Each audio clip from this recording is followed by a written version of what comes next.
HSTR, PSC, GPT, FDA, SDA, PDO, VA, KAS, IAS, PSI, PC, RRB, SSC, TET, CT ಎಲ್ಲ UPSC ಮತ್ತು KPSC ಸ್ಪರ್ಧಾತ್ಮಕ ಪರೀಕ್ಷೆಗಳಿಗಾಗಿ ಪ್ರಚಲಿತ ಘಟನೆಗಳು. Video start ಮಾಡೋಣ ಬನ್ನಿ. ಚಂದ್ರಯಾನ 2 ಚಂದ್ರನ ಮೇಲೆ ತಲುಪಿದ ಜಾಗದ ಹೆಸರೇನು? ಚಂದ್ರಯಾನ 2 ಯಾವಾಗ ಉಡಾವಣೆ ಮಾಡಲಾಯಿತು?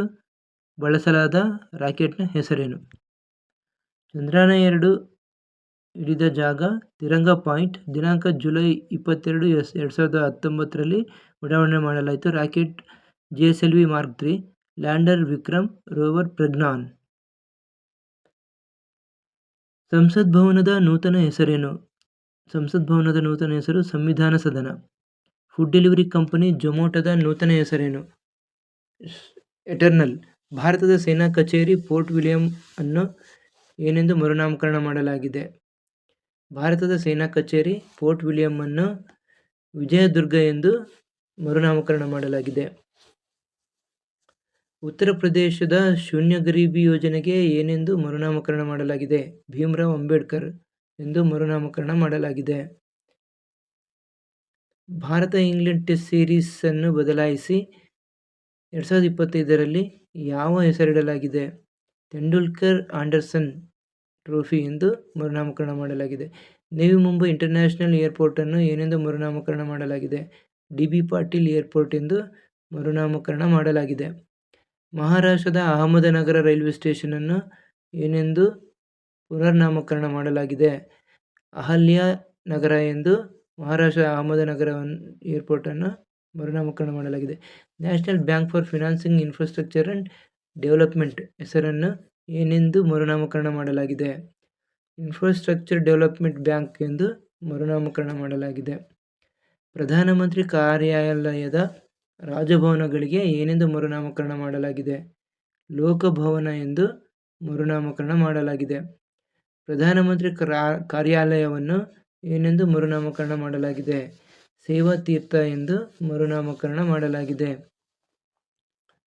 ಭಾರತದ ಯಾವ ಪ್ರಧಾನಿಯವರಿಗೆ ಆರ್ಡರ್ ಆಫ್ ಒಮಾನ್ ಪ್ರಶಸ್ತಿ ಲಭಿಸಿದೆ? ಭಾರತದ ಪ್ರಸ್ತುತ ಪ್ರಧಾನಮಂತ್ರಿಗಳಾಗಿರುವ ಸನ್ಮಾನ್ಯ ನರೇಂದ್ರ ಮೋದಿಜಿಯವರಿಗೆ. ಬೆಂಗಳೂರು ವಿಶ್ವವಿದ್ಯಾಲಯದ ನೂತನ ಹೆಸರೇನು? ಬೆಂಗಳೂರು ವಿಶ್ವವಿದ್ಯಾಲಯದ ನೂತನ ಹೆಸರು ಮನಮೋಹನ್ ಸಿಂಗ್ ವಿಶ್ವವಿದ್ಯಾಲಯ ಎಂದು ಮರುನಾಮಕರಣ ಮಾಡಲಾಗಿದೆ. ನರೇಗಾ ಯೋಜನೆಯ ನೂತನ ಹೆಸರೇನು? ಈ ಯೋಜನೆಯಡಿಯಲ್ಲಿ ಫಲಾನುಭವಿಗಳಿಗೆ ಎಷ್ಟು ಕೆಲಸ ದಿನಗಳನ್ನು ಒದಗಿಸಲಾಗಿದೆ? ವಿಕಸಿತ ಭಾರತ ಉದ್ಯೋಗ ಖಾತರಿ ಮತ್ತು ಜೀವನೋಪಾಯ ಮಿಷನ್ ಗ್ರಾಮೀಣ VBGRAMG ಎಂದು ಮರುನಾಮಕರಣ ಮಾಡಲಾಗಿದೆ. ಈ ಯೋಜನೆಯ ಫಲಾನುಭವಿಗಳಿಗೆ 100ರಿಂದ 125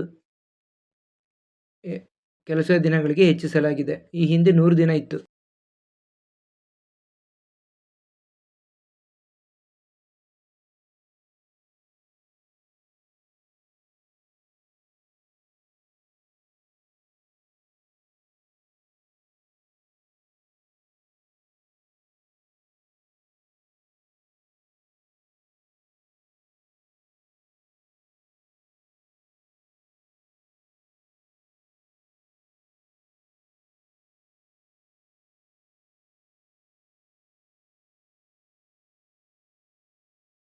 ISSF ವಿಶ್ವಕಪ್ ಫೈನಲ್ನ ಮಹಿಳೆಯರ 10 ಮೀಟರ್ ಏರ್ ಪಿಸ್ತೂಲ್ ಸ್ಪರ್ಧೆಯಲ್ಲಿ ಚಿನ್ನ ಗೆದ್ದವರು ಯಾರು? ಯಾವ ದೇಶದವರು?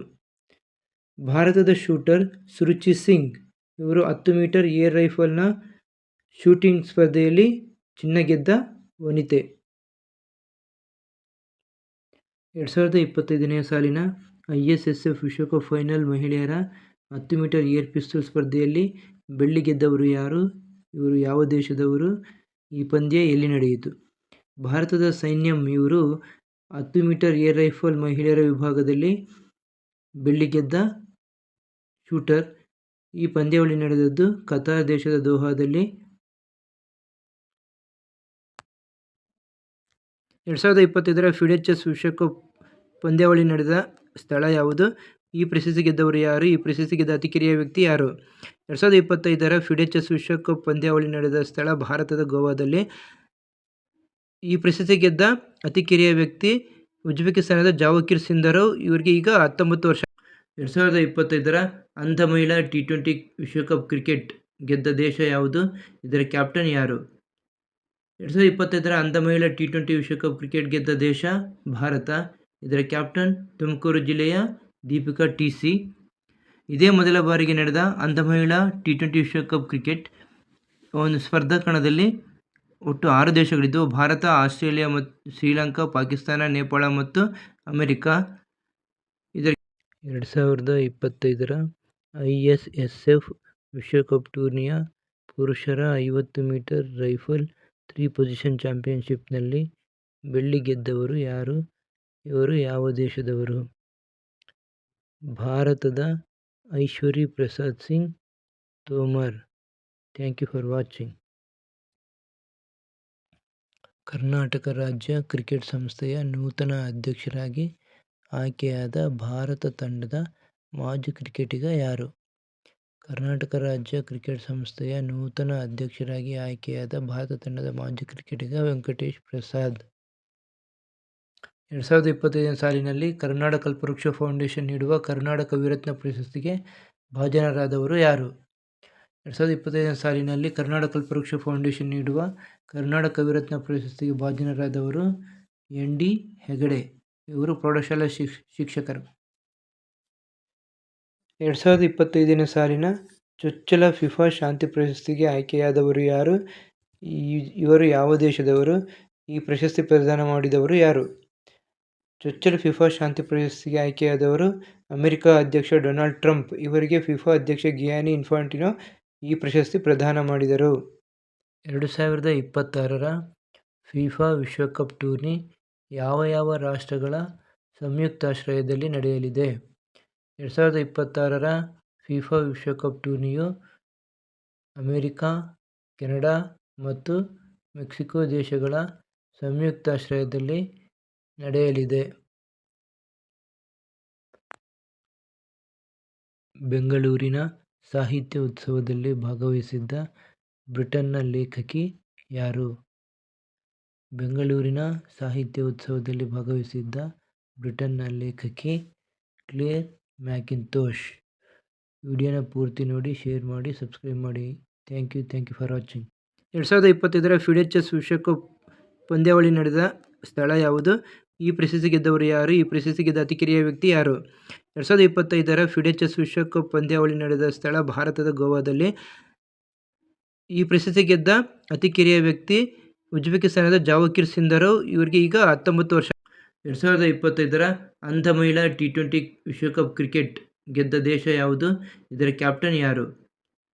2025 ಅಂಧ ಮಹಿಳಾ T20 ವಿಶ್ವಕಪ್ ಕ್ರಿಕೆಟ್ ಗೆದ್ದ ದೇಶ ಭಾರತ. ಇದರ ಕ್ಯಾಪ್ಟನ್ ತುಮಕೂರು ಜಿಲ್ಲೆಯ ದೀಪಿಕಾ ಟಿ.ಸಿ. ಇದೇ ಮೊದಲ ಬಾರಿಗೆ ನಡೆದ ಅಂಧ ಮಹಿಳಾ T20 ವಿಶ್ವಕಪ್ ಕ್ರಿಕೆಟ್ ಒಂದು ಸ್ಪರ್ಧಾ ಕಣದಲ್ಲಿ ಒಟ್ಟು 6 ದೇಶಗಳಿದ್ದು ಭಾರತ, ಆಸ್ಟ್ರೇಲಿಯಾ ಮತ್ತು ಶ್ರೀಲಂಕಾ, ಪಾಕಿಸ್ತಾನ, ನೇಪಾಳ ಮತ್ತು ಅಮೆರಿಕ. ಇದರ 2025 ಸಾಲಿನ ಆಸ್ಟ್ರೇಲಿಯಾ ಓಪನ್ ಸೂಪರ್ 500 ಬ್ಯಾಡ್ಮಿಂಟನ್ ಟೂರ್ನಿಯಲ್ಲಿ ಪುರುಷರ ಸಿಂಗಲ್ಸ್ ಪ್ರಶಸ್ತಿ ಗೆದ್ದವರು ಯಾರು? ಯಾವ ದೇಶದವರು? ಭಾರತದ ಲಕ್ಷ್ಯ ಸೆನ್. ರನ್ನರ್ ಅಪ್ ಆದವರು ಜಪಾನ್ನ ಯುಶಿ ತನಾಕಾ. ಸುಪ್ರೀಂ ಕೋರ್ಟ್ನ 53ನೇ ಮುಖ್ಯ ನ್ಯಾಯಮೂರ್ತಿಗಳಾಗಿ ಅಂದರೆ ಚೀಫ್ ಜಸ್ಟಿಸ್ ಆಫ್ ಇಂಡಿಯಾ ಆಗಿ ನೇಮಕಗೊಂಡವರು ಯಾರು? ಈ ಹಿಂದೆ ಈ ಹುದ್ದೆಯನ್ನು ಅಲಂಕರಿಸಿದ್ದವರು ಯಾರು? ಸುಪ್ರೀಂ ಕೋರ್ಟ್ನ 53ನೇ ಮುಖ್ಯ ನ್ಯಾಯಮೂರ್ತಿಗಳಾಗಿ ಆಯ್ಕೆಯಾದವರು ಸೂರ್ಯಕಾಂತ್. ಈ ಹಿಂದೆ ಈ ಹುದ್ದೆಯನ್ನು ಅಲಂಕರಿಸಿದ್ದವರು ಬಿ.ಆರ್. ಗವಾಯಿಯವರು. 2025 ISSF ವಿಶ್ವಕಪ್ ಟೂರ್ನಿಯ ಮಹಿಳೆಯರ 25 ಮೀಟರ್ ಪಿಸ್ತೂಲ್ ಸ್ಪರ್ಧೆಯಲ್ಲಿ ಚಿನ್ನ ಗೆದ್ದವರು ಯಾರು? ಸಿಮ್ರನ್ ಪ್ರೀತ್ ಕೌರ್ ಬ್ರಾರ್. 2025 ಸಾಲಿನ ISSF ವಿಶ್ವಕಪ್ ಫೈನಲ್ ಮಹಿಳೆಯರ 10 ಮೀಟರ್ ಏರ್ ಪಿಸ್ತೂಲ್ ಸ್ಪರ್ಧೆಯಲ್ಲಿ ಬೆಳ್ಳಿ ಗೆದ್ದವರು ಯಾರು? ಇವರು ಯಾವ ದೇಶದವರು? ಈ ಪಂದ್ಯ ಎಲ್ಲಿ ನಡೆಯಿತು? ಭಾರತದ ಸೈನ್ಯಂ. ಇವರು 10 ಮೀಟರ್ ಏರ್ ರೈಫಲ್ ಮಹಿಳೆಯರ ವಿಭಾಗದಲ್ಲಿ ಬೆಳ್ಳಿ ಗೆದ್ದ ಶೂಟರ್. ಈ ಪಂದ್ಯಾವಳಿ ನಡೆದದ್ದು ಕತಾರ್ ದೇಶದ ದೋಹಾದಲ್ಲಿ.